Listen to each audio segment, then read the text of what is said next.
নিৰাশাৰ মাজতো আশাৰ ৰেঙনি জ্বলিছে জ্বলিবই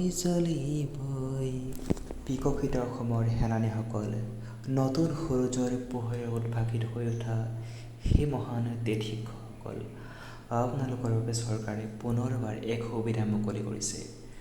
মই পোনপ্ৰথমে শতবাৰ প্ৰণাম জনাইছোঁ সেই সকল গুৰুমণ্ডলীলৈ যিসকলে জীৱনৰ 10টা বছৰ পাহাৰ ভৈয়াম নদ নদী একাকাৰ কৰি ঠিকাভিত্তিকেই হওক বা স্থায়ীভাৱে হওক ঘৰৰ পৰা শত যোজন দূৰত থাকি মিউচুৱেলৰ অভাৱত থাকি ট্ৰেন্সফাৰ গ্ৰহণ কৰিব পৰা নাছিলে। এতিয়া তেওঁলোকৰ বাবে সুন্দৰ সুযোগ আহি পৰিছে। এটা বিশেষ দিশ লৈ চৰকাৰে অনলাইন ট্ৰেন্সফাৰ এপ্লিকেশ্যন মুকলি কৰি দিছে 9 আগষ্টৰ পৰা। আৰু আপোনালোক সকলোৱে যথেষ্ট চিন্তা চৰ্চাৰে নিশ্চয়কৈ আগবাঢ়িবলৈ সক্ষম হ'ব আৰু অনাগত দিনত সকলোৱে এক নিৰ্দিষ্ট দূৰত্বৰ বিদ্যালয়লৈ বদলি হৈ যাবলৈ সক্ষম হ'ব। মই ইয়াকে আশা কৰিছোঁ। এই ক্ষেত্ৰত মই পোনপ্ৰথমে কৈ দিছোঁ, এই প্ৰচেছ আৰম্ভ হৈছে HRMIS-assam.in যিটো পৰ্টেলত আমাৰ ডাটা আপলোড কৰা আছিলে তাৰ যোগেদি হ'ব। আগত যেনেকৈ মিউচুৱেল ট্ৰেন্সফাৰ হৈছিলে। কিন্তু মই এইখিনিতে কৈ থওঁ, যিসকলে 14 জুনত এপইণ্টমেণ্ট পাইছে আপোনালোকৰ HRMIS ডাটা আপলোড হোৱা নাই। গতিকে হেছটেগ কৰক, মন্ত্ৰী মহোদয় হেছটেগ কৰক যে HRMIS পৰ্টেল খুলিব লাগে বুলি হেছটেগ কৰক। কাৰণ আপোনালোকে ডাটা HRMIS সোমোৱাই ল'লেহে আপোনালোকে মিউচুৱেল ট্ৰেন্সফাৰেই হওক ছিংগুল ট্ৰেন্সফাৰেই হওক এপ্লাই কৰিব পাৰিব। এইকাৰণে আপোনালোকৰ এটা বিনম্ৰ অনুৰোধ মই জনালোঁ। মই এজন শিক্ষক, গতিকে মই সকলো কথা যথেষ্ট পৰিমাণে গম পাইছোঁ। লগতে এটা কথা কৈছোঁ, ট্ৰেন্সফাৰ সকলোৰে বাবে খুলি দিছে। এইখিনিতে HRMIS পৰ্টেল খুলি দেখা পাব। এই পৰ্টেলৰ লগে লগে আপোনাৰ যিখিনি ডাটা তাতে ওলাই পৰিব। এই ট্ৰেন্সফাৰৰ ক্ষেত্ৰত কিছু নীতি নিৰ্দেশনা আহিব পিছলৈ। পৰ্টেল খুলি দিয়াৰ লগে লগে আপোনাৰ নাম আহি পৰিব, তাত 100% কমপ্লিট বুলি ওলাই থাকিব। আৰু ইয়াৰ পিছতেই আপুনি আগবাঢ়ি যাব লাগিব। যিটো খুলি দিয়াৰ লগত যিটো পাছৱৰ্ডটো আছে, এই ওপৰ ইউজাৰ নেমটো হৈছে আপোনাৰ মোবাইল নাম্বাৰ, পাছৱৰ্ডটো আপোনাৰ নিজৰ ওচৰত থাকিব। ওপৰত দেখিব mutual transfer option, general transfer খুলি দিয়া মাত্ৰকেই বা মিউচুৱেল ট্ৰেন্সফাৰ খোলা মাত্ৰকেই আগৰ অপশ্যনখিনি আহি পৰিব।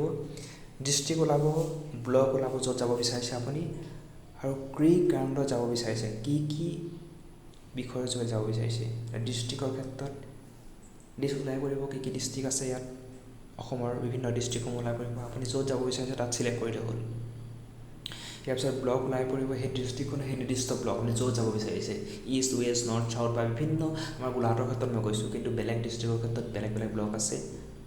এতিয়া গ্ৰাউণ্ড টাচক treatment of their teachers and dependents, শিক্ষকে তেওঁলোকৰ পৰিয়ালৰ কাৰোবাৰ ট্ৰিটমেণ্টৰ কাৰণে হয়তো ঘৰ যাব লগা হ'ব পাৰে। To look after elderly parents, এই ক্ষেত্ৰত কি হ'ব পাৰে, আপোনালোকে বয়োজ্যেষ্ঠ পিতৃ মাতৃক সেৱা শুশ্ৰূষা কৰিবৰ বাবে ঘৰৰ পৰা বহুত দূৰত আছে, গতিকে তেওঁলোকক সেৱা শুশ্ৰূষা কৰিবৰ বাবে ট্ৰেন্সফাৰ বিচাৰিব পাৰে। স্পাউচ ইন ডিফাৰেণ্ট লোকেশ্যন, আপোনাৰ যদি পত্নী বেলেগ ডিষ্ট্ৰিক্টত কাম কৰি আছে, স্বামী যদি বেলেগ ডিষ্ট্ৰিক্টত আছে, গতিকে তেতিয়াহ'লে আপুনি ট্ৰেন্সফাৰ বিচাৰিব পাৰে।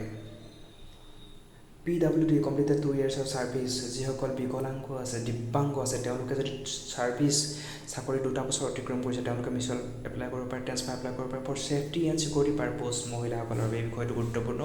যদি নিৰাপত্তাহীনতাত ভুগিছে, completed 10 years of service, glorious 10 years, change of residence due to marriage, আপোনাৰ যদি বিবাহৰ সূত্ৰে আপোনাৰ যদি ঘৰ চেঞ্জ হৈছে, গতিকে মহিলাসকলৰ বাবে এই বিষয়টো অতি গুৰুত্বপূৰ্ণ। বিবাহৰ ক্ষেত্ৰত আপোনাক চাই ল'ব প্লিজ। যদি আপোনালোকে বিয়া হ'বলৈ আছে বা হৈ গৈছে, তেতিয়াহ'লে এই দিনটো চাই ল'ব আপোনালোকে। এনি আদাৰ জাষ্টিফিয়েবল গ্ৰাউণ্ড, এইটো কি হয় আচলতে, এইটো চাওঁ আমি। আচলতে নতুন শিক্ষয়িত্ৰীসকল যাৰ 2 বছৰ হোৱা নাই, 10 বছৰ হোৱা নাই, এইবিলাকৰ যদি আপোনালোকৰ PTR ল'ৰা ছোৱালী যদি কম আছে, টিচাৰ যদি বেছি আছে, আপোনালোকে এপ্লাই কৰিব পাৰিব।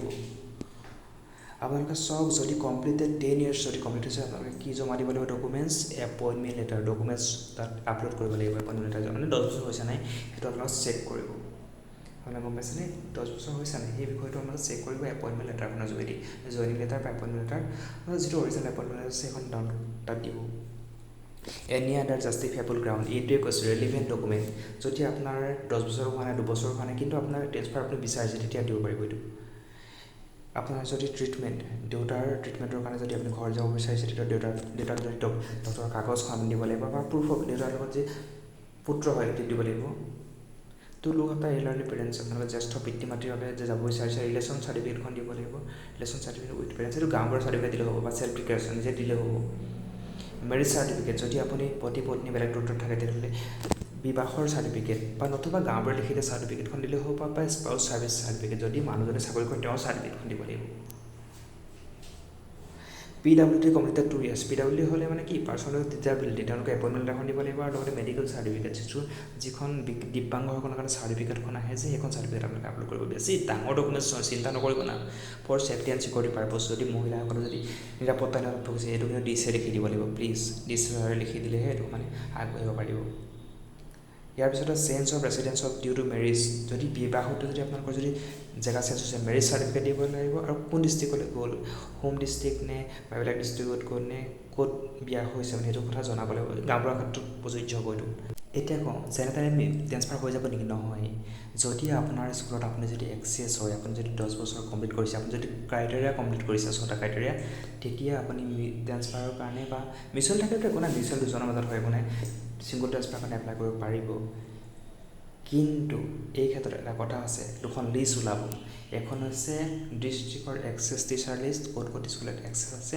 আৰু এখন ওলাব ডিষ্ট্ৰিক্টত ক'ত ক'ত টিচাৰ লাগে এই এনেকুৱা লিষ্ট আগতে বনিছিলে গতিকে অতি বেছি উৎসাহীও নহ'ব অতি বেছি নিৰুৎসাহীও নহ'ব প্ৰচেছ আৰম্ভ হ'ব লিষ্ট ওলাব লিষ্টত এপ্লাই কৰক নিশ্চয় পাব বিকশিত অসমৰ সেনানীসকল জয়